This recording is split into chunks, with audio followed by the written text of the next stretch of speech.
और बांग्लादेशी घुसपैठिया सर, पिछले 10 साल से हिंदुस्तान में किसकी सरकार है सर? क्या यहाँ पे ट्रंप की सरकार है? क्या ओबामा की सरकार है? यहाँ 10 साल से किसकी सरकार है? 10 साल से यहाँ पे महामानव की सरकार है। महामानव से पूछना चाहता हूँ, नरेंद्र मोदी जी से पूछना चाहता हूँ, अमित शाह जी से पूछना चाहता हूँ, सीमा की सुरक्षा किसके जिम्मे है? अमित शाह के जिम्मे है।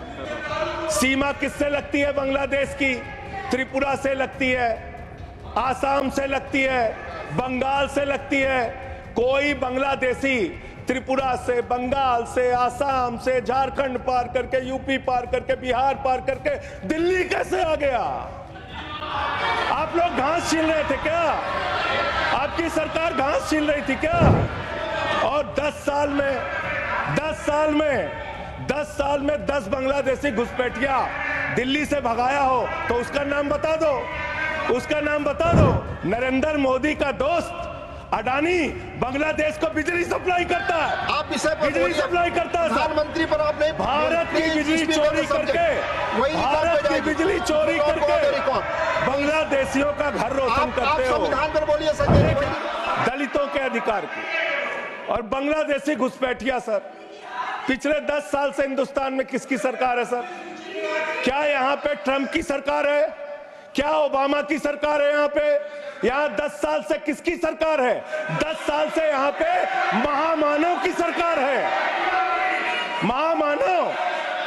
महामानव की सरकार है 10 साल से। मैं महामानव से पूछना चाहता हूँ, नरेंद्र मोदी जी से पूछना चाहता हूँ, अमित शाह जी से पूछना चाहता हूँ, सीमा की सुरक्षा किसके जिम्मे है? अमित शाह के जिम्मे है। सीमा किससे लगती है? बांग्लादेश की त्रिपुरा से लगती है, आसाम से लगती है, बंगाल से लगती है। कोई बांग्लादेशी त्रिपुरा से, बंगाल से, आसाम से, झारखंड पार करके, यूपी पार करके, बिहार पार करके दिल्ली कैसे आ गया? आप लोग घास छील रहे थे क्या? आपकी सरकार घास छील रही थी क्या? कैसे आ गए भाई यहाँ पे बांग्लादेशी? और 10 साल में 10 बांग्लादेशी घुसपैठिया दिल्ली से भगाया हो तो उसका नाम बता दो, उसका नाम बता दो। 10 साल में 10 बांग्लादेशी घुसपैठिया दिल्ली से भगाया हो तो उसका नाम बताओ ना। राजनीति क्यों करते हो?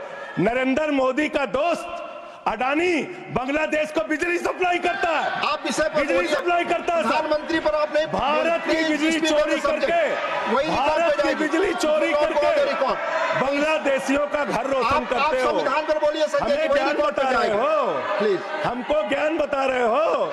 हजारों करोड़ की बिजली चोरी करके झारखंड की बिजली, सर आप ही आ गए सर, मेरा तो नाम गायब हो जाता हूं मैं सर। झारखंड की बिजली चोरी करके, भारत की बिजली चोरी करके अडानी बांग्लादेश को पहुंचाता है। ये आप ही सब्सटेट करेंगे, इसको भी करेंगे। हाँ, करे जितना आप बोलेंगे सब हाजिर कर देंगे साहब। आप इस सब्सटेट करेंगे, इसलिए आप लगा रहे हैं। हाँ एकदम करेंगे। ये दोहरी नीति नहीं चलेगी।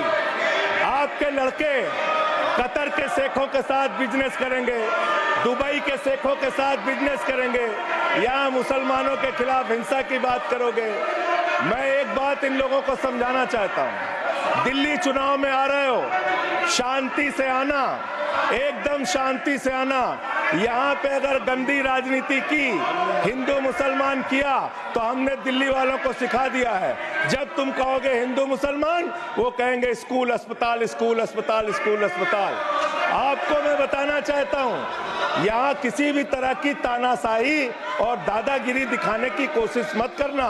दिल्ली का चुनाव मुद्दों के ऊपर लड़िए, चुनाव का घोटाला मत कीजिए। चुनाव हार रहे हो तुम 3 बार से, तो तुम सोच रहे हो वोटर लिस्ट में गड़बड़ी करा देंगे। इससे काम नहीं चलेगा सर।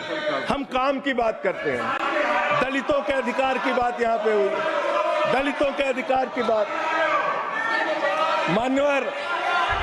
मान्यवर एसटी, एससी, ओबीसी, ये 3 कैटेगरी, एसटी, एससी, ओबीसी, ये तीन कैटेगरी में भारत सरकार के अंदर ज्वाइंट सेक्रेटरी लेवल पे और सेक्रेटरी लेवल पे 322 अधिकारी हैं। और सरकार का आंकड़ा है, मेरा नहीं। ये क्या कह रहे हैं? ये कह रहे हैं दलित एससी कैटेगरी के अनुसूचित जाति 16, एसटी 13, 39 ओबीसी और 254 जनरल कास्ट के लोग हैं। ये आपका दलितों, पिछड़ों और आदिवासियों के प्रति न्याय है। ये कर रहे हैं आप उनके साथ। लेटरल एंट्री के जरिए आप दलितों, पिछड़ों, आदिवासियों का आरक्षण खा रहे हैं। आप आईएएस की नौकरी में बहुत सारे बच्चे, 125 बच्चे हैं सर, जिनको इन्होंने क्रीमी लेयर के नाम पे आईएएस, पीसीएस, आईएफएस बनने से वंचित कर दिया। ये इनका इतिहास है। ये कर रहे हैं दलितों के साथ सर। मंदिरों में घुसने नहीं देते। इनकी मानसिकता ये है, इनकी मानसिकता ये है। इन्होंने अयोध्या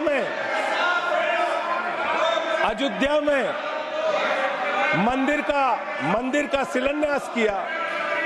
उस समय हमारे प्रधानमंत्री गए, मुख्यमंत्री उत्तर प्रदेश के गए, राज्यपाल भी गई। उस समय के राष्ट्रपति रामनाथ कोविंद जी को नहीं बुलाया इन्होंने। मंदिर के उद्घाटन में इन्होंने श्रीमती द्रौपदी मुर्मू जी को नहीं बुलाया, क्योंकि वो दलित समाज से थे, ये आदिवासी समाज से हैं। आपकी मानसिकता ये है। 100 वर्ष हो गए आरएसएस को, एक भी दलित, पिछड़ा और आदिवासी आज तक आरएसएस का प्रमुख क्यों नहीं बना? इसका जवाब दो, इसका जवाब दो। आप नफरत करते हैं दलितों से, पिछड़ों से, आदिवासियों से। यह आपकी मानसिकता है। इसलिए आगे कॉन्स्टिट्यूशन पढ़ता हूं सर। आगे क्या लिखा हुआ है? आगे लिखा हुआ है डेमोक्रेटिक, लोकतांत्रिक भारत देश की जनता अपने प्रतिनिधि खुद चुनती है।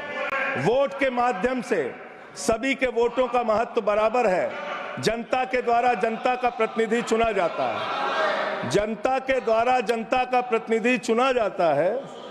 उसके बाद चुनने के बाद सरकार बनती है, और आप लोग खरीद फरोख्त करके, संविधान को तार तार करके, लोकतंत्र का गला घोट के महाराष्ट्र में सरकार गिराते हो, कर्नाटक में सरकार गिराते हो, मध्य प्रदेश में सरकार गिराते हो, उत्तरांचल में सरकार गिराते हो, अरुणाचल में सरकार गिराते हो।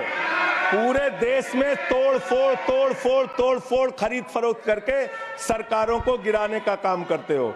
इसीलिए मैं कहता हूं, जब ये लोकतंत्र के बारे में बोलते हैं, संविधान के बारे में बोलते हैं, हम लोग यहाँ विपक्ष की तरफ से खड़े होते हैं, चीख रहे हैं, चिल्ला रहे हैं, सोच रहे हैं इनसे डर के चुपचाप बैठ जाएंगे। एक बात याद रखना, ये देश बाबा साहब के संविधान से चलेगा, किसी मोदी और अमित शाह के फरमान से नहीं चलेगा। याद रखना, इसको याद रखना।